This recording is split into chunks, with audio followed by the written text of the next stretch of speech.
नमस्कार दोस्तों, जैसे कि हम लोगों ने शिक्षा के समाजशास्त्री परिप्रेक्ष्य जो कि पेपर सेकंड है, इसका यूनिट सेकंड देख रहे थे और इसके 2 पार्ट हम लोग कंप्लीट कर चुके थे। ठीक है, तो आज हम लोग इसके तीसरा पार्ट देखेंगे और इसमें 40 क्वेश्चंस हैं, काफ़ी इंपॉर्टेंट क्वेश्चंस हैं। तो वीडियो को पूरा देखिएगा जिससे कि आप लोग को याद हो जाए। ठीक है, और जो भी आप लोग को क्वेश्चन इंपॉर्टेंट लगे, मतलब कि जो भी याद ना हो तो और जो नया लगे आप लोगों के लिए, तो उसको नोट डाउन जरूर कर लीजिएगा।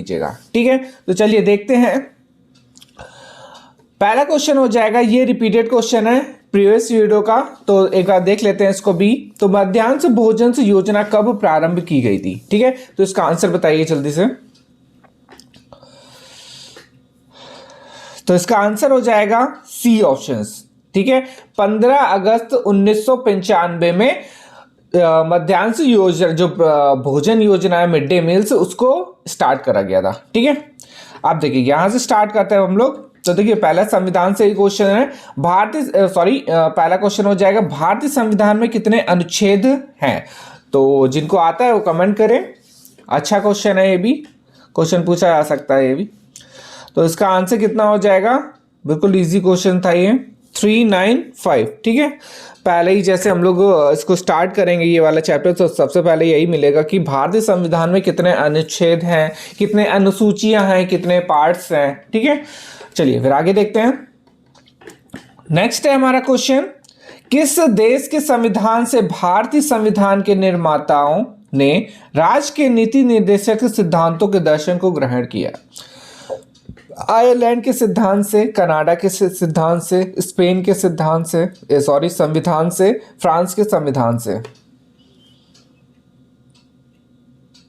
तो इसका आंसर हो जाएगा फर्स्ट ऑप्शन, आयरलैंड के ये सिद्धांत से। ठीक है, आयरलैंड के संविधान से ये इसका जो राज्य के नीति निर्देशक तत्व हैं उसको ग्रहण करे गए थे। ठीक है, तो देखिए एक इंपॉर्टेंट क्वेश्चन यहाँ से और भी बन जाता है कि जितने भी हमारे संविधान में कहाँ कहाँ से क्या क्या लिया गया है वो भी इंपॉर्टेंट है। ठीक है, तो इसकी वीडियो मैंने डाल रखी है, तो आप लोग उसको एक बार जरूर देख लीजिएगा। डिस्क्रिप्शन बॉक्स में मैं एक बार डाल दूंगा उसको। चलिए आगे देखते हैं। भारतीय संविधान के किस संशोधन के जरिए 10वीं अनुसूची को शामिल किया गया था? ठीक है, तो अब बताना है इस पे कि जो भारतीय संविधान है उस पे किस संशोधन के जरिए 10वीं अनुसूची को शामिल किया गया था। तो इसका ऑप्शन दिया गया 52 92 है, और 59 है, 60 है, या फिर 70 है। तो इसका आंसर जो हो जाएगा वो है ए ऑप्शन से 52। ठीक है, 52 अनुसूची के द्वारा। फिर नेक्स्ट क्वेश्चन है, भारतीय संविधान की निम्न में से कौन सी विशेषताएं जो संविधान का प्रावधान से वाद जस्टिसेबल्स है? तो इसका आंसर ऑप्शन हो जाएगा मौलिक अधिकार, राज्य के नीति निर्देशक सिद्धांत, मानवाधिकार, या इनमें से कोई नहीं। तो इसका आंसर क्या हो जाएगा? ए ऑप्शन हो जाएगा मौलिक अधिकार। ठीक है, फिर नेक्स्ट है हमारा, भारतीय संविधान में मौलिक अधिकार की अवधारणा ली गई है। ऑप्शन दिया गया है अमेरिका से, रूस से, ब्रिटेन से, या फिर जापान से। तो इसका आंसर हो जाएगा ए ऑप्शन से अमेरिका से। ठीक है, तो जो मौलिक अधिकार है कहाँ से लिए गए हैं? अमेरिका से लिए गए हैं। फिर इसके बाद नेक्स्ट है, संसदीय सरकार की अवधारणा निम्नलिखित में से किसके संविधान से ली गई है? ऑप्शन दिया गया रूस है, संयुक्त राष्ट्र अमेरिका है, इंग्लैंड है, या फिर फ्रांस है। संसदीय सरकार की अवधारणा याद रखिएगा। तो इसका आंसर हो जाएगा सी ऑप्शन से इंग्लैंड। ठीक है, संसदीय जो सरकार की अवधारणा है इंग्लैंड से लिया गया है। फिर इसके बाद एक और इम्पोर्टेंट क्वेश्चन है, भारत के संविधान की उद्देशिका, मतलब प्रस्तावना के पाठ का उद्देश्य है सभी व्यक्तियों को रोजगार प्रदान करना, भारत के नागरिकों को मूल कर्तव्य प्राप्त करना, या फिर व्यक्ति की गरिमा तथा राष्ट्र की एकता एवं अखंडता को सुनिश्चित करना है, या फिर सरकारी सेवाओं को सेवा व सुरक्षा प्रदान करना? बताइए। तो इसका आंसर जो हो जाएगा वो है सी ऑप्शन, व्यक्ति की गरिमा तथा राष्ट्र की एकता एवं अखंडता को सुनिश्चित करना है। ठीक है, नेक्स्ट है हमारा क्वेश्चन, भारतीय संघ तथा संघात्मक स्वरूप किस देश से लिया गया है? ऑप्शन दिया गया संयुक्त राष्ट्र अमेरिका, कनाडा, आयरलैंड या फिर ऑस्ट्रेलिया।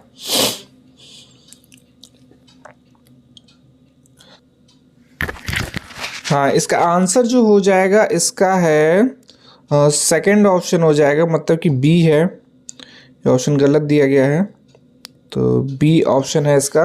भारतीय संघ का संघात्मक स्वरूप किस देश से लिया गया है? तो आंसर हो जाएगा कनाडा। ठीक है, फिर इसके बाद क्वेश्चन है भारतीय संसदीय प्रणाली किस देश से ग्रहण की गई है? तो ऑप्शन दिया गया है स्विट्जरलैंड, इटली, यूनाइटेड किंगडम या फिर ऑस्ट्रेलिया। तो इसका आंसर हो जाएगा सी ऑप्शन से, यूनाइटेड किंगडम। ठीक है, नेक्स्ट है निम्नलिखित में से कौन सी भारतीय संविधान की विशेषता नहीं है? ऑप्शन दिया गया भारत एक संघात्मक राज्य है, भारत में सर्वोच्च संसद की सर्वोच्चता है, भारत एक गणतंत्र राज्य है, भारतीय संविधान एक कठोर अन्वयी और संविधान है। अन्वयी बताइए। तो इसका आंसर जो हो जाएगा डी ऑप्शन से, भारत संविधान जो है एक कठोर संविधान है। ठीक है, नेक्स्ट है निम्नलिखित में से कौन सा एकात्मक शासन का गुण नहीं है? ऑप्शन दिया गया स्थानीय सरकार, व्यय में कमी, निर्णय में शीघ्रता, शासन शक्ति का विभाजन। तो इसका आंसर हो जाएगा डी ऑप्शन से, शासन शक्ति का विभाजन। ठीक है, शासन शक्ति का विभाजन है, एकात्मक शासन का गुण नहीं है। फिर नेक्स्ट है हमारा किस संविधान संशोधन के द्वारा प्रस्तावना में धर्मनिरपेक्ष तथा समाजवाद शब्द जोड़ा गया था? बताइए इसका आंसर। धर्मनिरपेक्ष और समाजवाद शब्द जोड़ा गया था, तो इसका आंसर जो हो जाएगा 42 है। 42 अमेंडमेंट द्वारा जोड़ा गया था।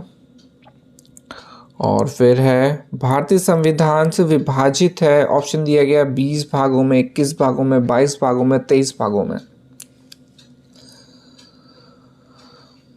तो इसका आंसर हो जाएगा 22 भागों में। हमारा जो संविधान है 22 भाग है, 22 भाग हो जाएगा। और कितने हैं अनुसूचियाँ? 22 भाग हो गया, और अनुसूचियाँ जो हो जाएंगी हमारी टोटल हैं, टोटल 395 है अनुसूचियाँ। और आगे देखते हैं क्वेश्चंस। संघ सूची में कुल कितने विषय हैं? ऑप्शन दिया गया 66, 98, 52 या 100। संघ सूची में बताना है आपको, तो इसका आंसर हो जाएगा डी ऑप्शन 100। ठीक है, तो नेक्स्ट है हमारा निम्नलिखित में से कौन सी विशेषता भारतीय संविधान में से संबंधित नहीं है? धर्मनिरपेक्षता, न्यायपालिका की स्वतंत्रता, संविधान की सर्वोच्चता, दोहरी नागरिकता। तो इसका आंसर जो हो जाएगा वो है डी ऑप्शन से, दोहरी नागरिकता। भारतीय संविधान में दोहरी नागरिकता का प्रावधान नहीं है। ठीक है, फिर इसके बाद नेक्स्ट है हमारा भारतीय संविधान भारत को निम्न में से किस रूप में उल्लेख करता है? ऑप्शन दिया गया संघ राज्य, राज्यों का संघ, अर्ध संघ या फिर एकात्मक राज्य। तो इसका आंसर जो हो जाएगा सी ऑप्शन हो जाएगा, अर्ध संघ।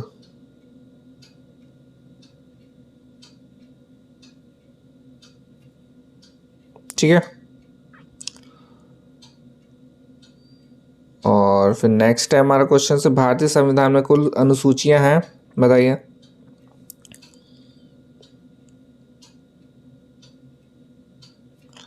इस वाले क्वेश्चन में इसका आंसर बी होना चाहिए, क्योंकि राज्यों का संघ है।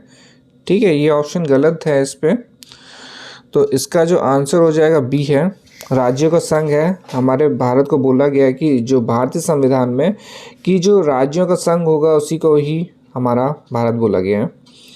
काफ़ी राज्यों से मिलके हमारा भारत बनता है, तो इसका आंसर हो जाएगा बी ऑप्शन।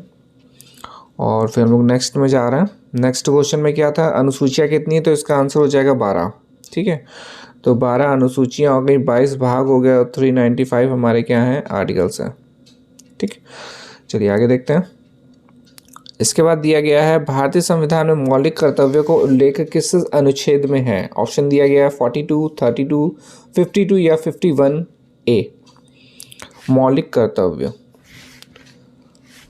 तो इसका आंसर जो हो जाएगा वो है 51A है, अनुच्छेद 51A में दिया गया है। और फिर नेक्स्ट हमारा मूल अधिकारों पर प्रतिबंध कौन लगा सकता है। राष्ट्रपति, कैबिनेट, संसद या फिर उच्चतम न्यायालय। बताइए कौन लगा सकता है मूल अधिकारों पर प्रतिबंध। तो इसका आंसर जो हो जाएगा ए ऑप्शन से राष्ट्रपति। ठीक है, मूल अधिकार पे अगर प्रतिबंध लगाना है तो कौन लगाएगा, राष्ट्रपति लगाएगा। फिर हमारा नेक्स्ट है मौलिक अधिकारों का वर्णन संविधान के किस भाग में किया गया है। पहले, दूसरे, तीसरे या फिर चौथे। मौलिक अधिकारों का वर्णन संविधान के किस भाग में किया गया है। तो इसका आंसर हो जाएगा सी ऑप्शन, तीसरे में करा गया है। सेकंड में नागरिकता है। फिर आगे हम लोग देखेंगे भारतीय संविधान में किस संविधान संशोधन के द्वारा मूल कर्तव्यों को शामिल किया गया है। ऑप्शन दिया गया 42, 44, 59 या फिर 49 या फिर 50। तो इसका आंसर हो जाएगा ए ऑप्शन से 42 अमेंडमेंट जो हुआ था 1976 में, उसके द्वारा इसको ऐड करा गया था। ठीक है, मूल कर्तव्यों को। चलिए आगे देखते हैं। हाँ, निम्नलिखित में से कौन सा मूल अधिकार सबसे महत्वपूर्ण है। ऑप्शन दिए स्वतंत्रता का अधिकार, धार्मिक स्वतंत्रता का अधिकार, समानता का अधिकार, संवैधानिक उपचारों का अधिकार। मूल अधिकार सबसे महत्वपूर्ण है, बताइए। तो इसका आंसर हो जाएगा डी, संवैधानिक उपचारों का अधिकार। ठीक है, जो कि हमारा आर्टिकल 32 में है।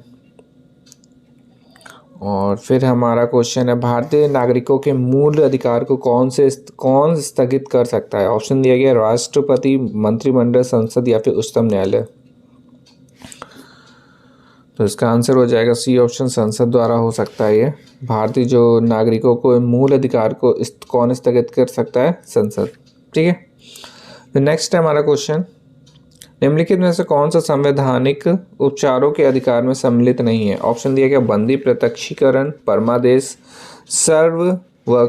सर्वक्षमता अधिकार, रक्षा। तो इसका आंसर जो हो जाएगा सी ऑप्शन, सर्व क्षमा। ये नहीं है, क्षमादान है खाली। ठीक है, नेक्स्ट है हमारा क्वेश्चन निम्नलिखित में से कौन एक मौलिक कर्तव्य है। ऑप्शन दिया गया कृषि और पशुपालन का संगठन, प्रारंभिक बाल्यावस्था देखभाल से तथा 6 वर्ष के नीचे की आयु के बच्चों के लिए शिक्षा का प्रावधान, सार्वजनिक संपत्ति की सुरक्षा और हिंसा का परित्याग, प्रत्येक नागरिक के लिए के साथ विधि के समक्ष क्षमता का व्यवहार। बताइए क्या होगा इसका आंसर। तो इसका आंसर जो हो जाएगा आंसर नंबर सी है, मतलब कि सार्वजनिक संपत्ति की सुरक्षा और हिंसा का परित्याग।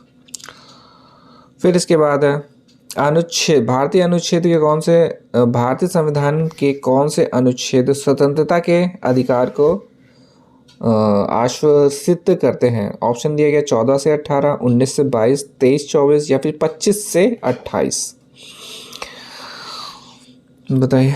तो इसका जो आंसर हो जाएगा बी ऑप्शन है, 19 से लेके 22 तक की। ठीक है, 14 से लेके 18 तक की हमारा क्षमता का अधिकार है। फिर बालाश्रम में जो बालक से रिलेटेड है वो हो जाएगा तो आपका शोषण के विरुद्ध जो है 23 से 24 है। और फिर धार्मिक वाला हो जाएगा 25 से 28। फिर इसके बाद हमारा क्वेश्चन है भारत का संविधान मूलभूत अधिकारों पर कितने शीर्षकों में विभाजित करता है। ऑप्शन दिया गया 6, 7, 9, 11। मूलभूत अधिकारों, बताइए। तो इसका आंसर हो जाएगा 6 ऑप्शंस। हमारे जो मूलभूत अधिकार हैं वो कितने हैं, 6 हैं। फिर इसके बाद हम लोग नेक्स्ट क्वेश्चन देखेंगे। तो भारतीय संविधान के अनुसार मूल अधिकार कितने हैं। ऑप्शन दिया गया 5, 6, 7, 8। तो इसका आंसर जो हो जाएगा बी ऑप्शन, 6 है हमारे जो मूलभूत अधिकार हैं। ठीक है, समता का अधिकार, स्वतंत्रता का अधिकार, शोषण का अधिकार, धर्म का अधिकार, संस्कृति और जो हमारा शिक्षा से अधिकार है वो है, और संवैधानिक अधिकार। ठीक है, फिर आगे हम लोग देखेंगे। फिर दिया गया है भारतीय संविधान में कितने मूल कर्तव्य हैं। तो ऑप्शन दिया गया 12, 11, 8 या फिर 6। मूल कर्तव्य बताने हैं जो हमारा 51A में है, ठीक है, 51A बताइए। तो इसका जो आंसर है वो बी है, 11 हमारे मूल कर्तव्य हैं जो कि आर्टिकल 51A में है, ठीक है। फिर नेक्स्ट है हमारा क्वेश्चंस, भारतीय संविधान के 44वें संविधान जो भारतीय संविधान के 44वें संविधान जो संशोधन हुआ था, संविधान संशोधन, तो उसके द्वारा कौन सा मूल अधिकार को निरस्त किया गया था? तो ऑप्शन दिया गया है स्वतंत्रता का अधिकार, समानता का अधिकार, संपत्ति का अधिकार, शोषण के विरुद्ध अधिकार। बताइए। 44वें संविधान संशोधन है, याद रखिएगा। तो जो इसका आंसर है वो सी है, संपत्ति का अधिकार, और इसको हटा के 300A में रख दिया गया है, अनुच्छेद या फिर आर्टिकल 300A में इसको रखा गया है, ठीक है, संपत्ति के अधिकार को हटा के। और फिर हम लोग देखेंगे निम्नलिखित में से कौन सा भारतीय संविधान के अंतर्गत वाद योग्य बल्कि न्याय योग्य है? तो बताइए क्या होगा इसका? मौलिक अधिकार है, नीति निर्देशक तत्व है, या फिर मौलिक अधिकार तथा नीति निर्देशक तत्व है, उपयुक्त में से कोई नहीं। तो जो इसका आंसर है वो हो जाएगा सी ऑप्शन, मौलिक अधिकार तथा नीति निर्देशक तत्व, ठीक है। फिर हमारा नेक्स्ट क्वेश्चन है, भारतीय संविधान में निम्नलिखित में से कौन सा वाद योग्य है? ऑप्शन दिया गया मौलिक अधिकार, राज्य के नीति निर्देशक तत्व, मानवाधिकार, या इनमें से कोई नहीं। तो जो इसका आंसर है वो हो जाएगा ए ऑप्शन से, मौलिक अधिकार, ठीक है। फिर है हमारा क्वेश्चन, किस वर्ष भारतीय संविधान में मूल कर्तव्यों को समावेश या जोड़ा गया था? तो ऑप्शन बताइए। 1972 में, 1976 में, 1977 में, या फिर 1980 में? मूल कर्तव्य, ठीक है, बताइए इसका आंसर। तो इसका आंसर जो हो जाएगा वो हो जाएगा 1980 में मूल कर्तव्य को जोड़ा गया। सॉरी, इसका भी आंसर थोड़ा सा गलत लग रहा है मुझे, बट इसका आंसर होगा सी में हो जाएगा। इसका जो आंसर है 76 हो जाएगा, बी ऑप्शन है ये, ठीक है। तो ये पूरा हटा दीजिएगा आप लोग। तो इसका आंसर जो है इसका बी हो जाएगा 1972 में 42 जो अमेंडमेंट हुआ था उसके द्वारा मूल कर्तव्यों को जोड़ा गया था, ठीक है। ये ऑप्शन ऊपर नीचे हो सकते हैं, गलत हो गया होगा। चलिए आगे देखते हैं। नेक्स्ट है हमारा क्वेश्चन, भारतीय संविधान के नीति निर्देशक तत्व किस देश के संविधान से लिए गए? ऑप्शन दिया गया आयरलैंड के संविधान से, अमेरिका के संविधान से, इंग्लैंड के संविधान से, या फिर चीन के संविधान से। तो इसका जो आंसर है वो ए है, आयरलैंड के संविधान से, ठीक है। तो जो नीति निर्देशक तत्व हमारे हैं इसके आर्टिकल क्या हो जाएगा? आर्टिकल बताइए आप लोग। ठीक है, सही है। हाँ, फिर इसका आंसर जो हो जाएगा वो है ए ऑप्शन से, आयरलैंड के संविधान से। फिर इसके बाद हमारा नेक्स्ट क्वेश्चन है, भारतीय संविधान में राज्य के नीति निर्देशक तत्वों का विचार निम्नलिखित में से किस देश से ग्रहण किया गया था? अभी हम लोगों ने सॉल्व करा है। तो इसका आंसर जो हो जाएगा सी ऑप्शन से, आयरलैंड, ठीक है। फिर इसके बाद जो हमारा क्वेश्चन है इंपॉर्टेंट है ये भी, कि 44वें संविधान संशोधन कब हुआ था जिसके द्वारा आर्थिक सुरक्षा संबंधित निर्देशित तत्वों में एक और तत्व जोड़ा गया था? बताइए 44वां संविधान संशोधन। तो जो इसका आंसर हो जाएगा ये ऑप्शन से बी दिया गया है, बट इस पे भी ईयर का मिस्टेक है, लग रहा है इस वाली बुक में थोड़े से क्वेश्चन से काफ़ी ऊपर नीचे दिए गए थे। तो इसका आंसर हो जाएगा 1978, ठीक है। तो जो 44वां संविधान संशोधन हुआ था 1978 में दिया गया है, क्योंकि हमारी जो पॉलिटी की बुक्स हैं उसमें काफ़ी कुछ क्लियर है, और जो बीएड वाली बुक्स हैं इजी नोट्स उस पर थोड़ा सा ऊपर नीचे क्वेश्चंस हैं, इसलिए ये ऑप्शन थोड़े गलत हो रहे हैं, ठीक है। तो कोई दिक्कत नहीं है, हम लोग सारे क्वेश्चन सही करेंगे। तो फिर 1978 में है जो 44वां संविधान संशोधन हुआ था। फिर आगे हम लोग देखेंगे। हाँ, निम्नलिखित में से कौन सा भारतीय संविधान के अंतर्गत वाद योग्य नहीं है? तो ऑप्शन दिया गया मौलिक अधिकार, नीति निर्देशक तत्व, मौलिक अधिकार तथा नीति निर्देशक तत्व, या फिर उपयुक्त में से कोई नहीं। तो जो इसका आंसर हो जाएगा वो है बी ऑप्शन से नीति निर्देशक तत्व। ठीक है, तो फिर इसके बाद नया क्वेश्चन, भूमि सुधार जो कानून है को संविधान की किस अनुसूची में रखा गया है? ऑप्शन दिया गया है दूसरी, चौथी, या फिर 9वीं, या फिर 8वीं, बताइए। तो इसका जो आंसर है वो हो जाएगा सी ऑप्शन से 9वीं में। ठीक है, भूमि सुधार कानूनों को संविधान की अनुसूची 9वीं में रखा गया है, नियम जो दिया गया है इस पर। फिर नेक्स्ट है हमारा क्वेश्चन, और नीति निर्देशक तत्व ऐसे चेक के समान हैं जिनका भुगतान बैंक समर्थन होने पर ही कर सकता है, यह कथन निम्नलिखित में से किसने बोला है? तो ऑप्शन दिया गया है के.टी. शाह, श्रीनिवासन, ग्रेनविल्स, ऑस्टिन, या फिर जी.एन. सिंह, बताइए। तो इसका आंसर जो हो जाएगा वो ए ऑप्शन है, के.टी. शाह द्वारा। ठीक है, तो ये हो गया हमारे कुछ इम्पोर्टेंट, और आज का जो हमारा सेकेंड यूनिट हम लोग देख रहे थे उसको आज हम लोगों ने कंप्लीट कर लिया। ठीक है, टोटल सेकेंड यूनिट में 99 क्वेश्चंस थे इजी नोट्स में, तो वो पूरे क्वेश्चंस हैं इस पर। और जो क्वेश्चन से थोड़े बहुत ऑप्शन से गलत दिए गए हैं इजी नोट्स में, तो आप लोग एक बार पूरा चेक कर लीजिएगा, और मैं भी एक बार चेक कर लूँगा कि अगर कोई क्वेश्चन और थोड़ा बहुत, क्योंकि ईयर का है तो फिर पॉलिटी की बुक मेन हमारी, अगर पॉलिटी की बुक से पढ़ेंगे तो उस पर क्लियर है। इस पर क्या है, एक दो क्वेश्चन और ईयर्स में थोड़ा सा मिसमैचिंग है, तो तभी क्वेश्चन से आज थोड़ा ऊपर नीचे हो गया था। ठीक है, तो कोई दिक्कत नहीं है, हम लोग क्वेश्चन सारे सही करेंगे। चलिए मिलते हैं नेक्स्ट वीडियो में, धन्यवाद।